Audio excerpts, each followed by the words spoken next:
Hello, my narcissistic abuse family. I've been MIA for a minute. I apologize.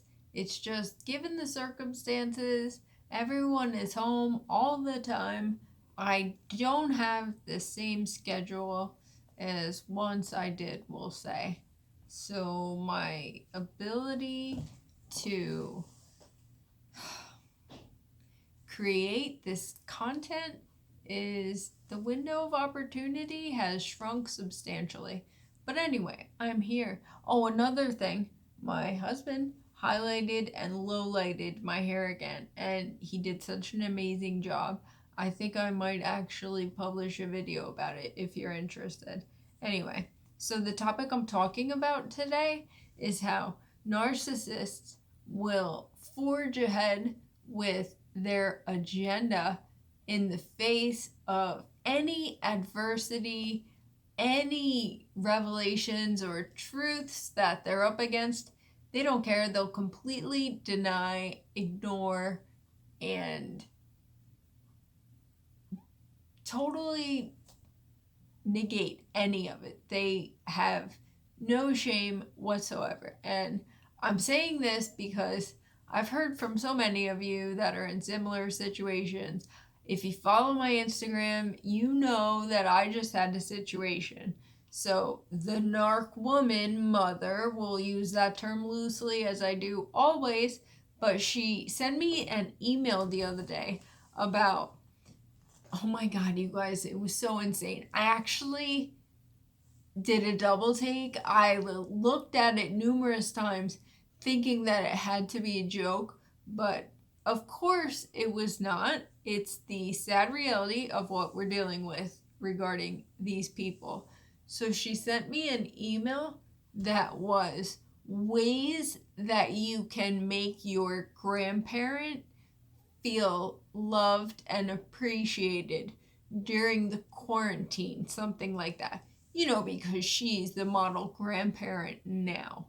So not only did she fail as an actual parent mother, she is trying to just keep on keeping on being a grandmother because that's the identity that she latches onto and hides behind and tries to use, as she does everything, to bolster her reputation or her persona.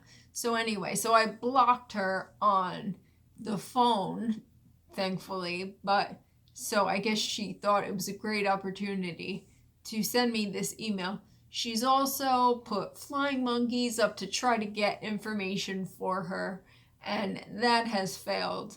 So this was a direct attempt on her part to elicit, I'm not quite sure, maybe she was looking for sympathy. I don't know, but regardless, she was just forging ahead with the same agenda she's always had. Everybody should bow down to her, and she is superior and entitled as always. As her child, I am in her eyes subservient to her. So, regardless of the fact that it's been a year now, it's been a beautiful year, no contact, she just blatantly ignores that, blatantly ignores my stance, not wanting anything to do with her, my husband, or children, but she decided that I needed to see this email, that all of a sudden I was going to be like, oh my god, like, poor woman, I should be sending her food or Skyping with her, FaceTiming, and there was like five things that you could do. It was from and it was from a website, so she had to go in there and type my email in order to have it sent directly to me. She went through the trouble of doing that. It's hilarious. It's a joke, and I know a lot of you deal with this. So basically, you've confronted this person with the sick reality of their toxic persona. one way or another. If you've done it directly, you know that you're never going to get anywhere.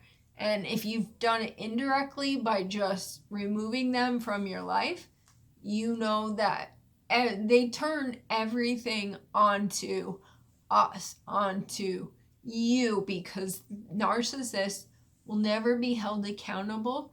They will not be held responsible for anything they do no wrong. And this is a persona that they maintain around others, but it's actually such a deep-rooted disorder that they buy this narrative themselves. They believe their own crap. They think like, because they're defending their feeble, fragile egos within, so they cannot possibly face the fact that they're pieces of garbage, and they certainly won't let on to that for an audience or for any outsiders. So this woman actually had the audacity to send me this email message. It's all about her. It's always about her. It's always about them. Like, never mind the fact that I'm in a wheelchair. I've been quarantined with our children for months, homeschooling, everything else. But she's thinking about herself. And mind you, side note, this woman is, I don't know, like 67, 68 now, and 68, and has never done anything philanthropic in her life.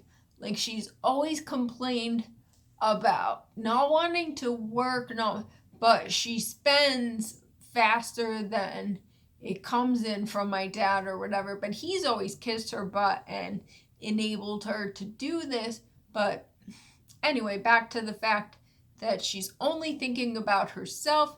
Never mind, I don't want anything to do with her. She has text messaged my husband, who doesn't even respond because it's absolute lunacy. You've probably heard the definition of insanity. It's repeating the same behavior and expecting a different outcome. This is the narcissist. They keep doing the same thing over and over again, and they expect everyone else to change. They will never do any self-reflection, self-evaluation. As I said, they'll never take accountability for anything, so they can do no wrong.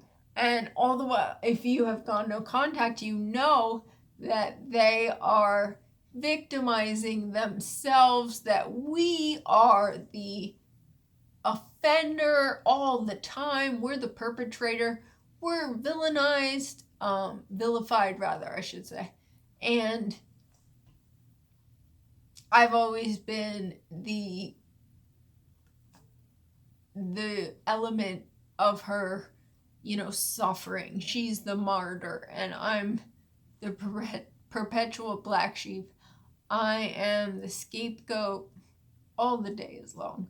But if you've got a narcissistic parent, they're totally squirming right now, as you can imagine, because they thrive off of supply, and supply consists of having an audience, fooling people into believing that they're great, that they're good people, that they're model parents, model grandparents. In this case, is what she's obviously trying to suggest with her email. I was just disgusted, and my initial response was just I wanted to say terrible things in response, but I'm really proud of myself, and you should do this and be proud of yourself. Restrain yourself.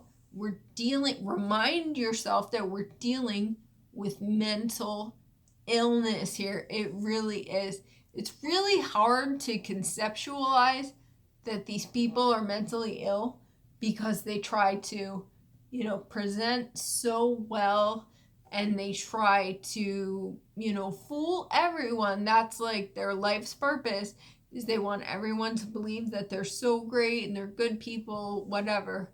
But we know at their core that they're so disordered. They're very dysfunctional people.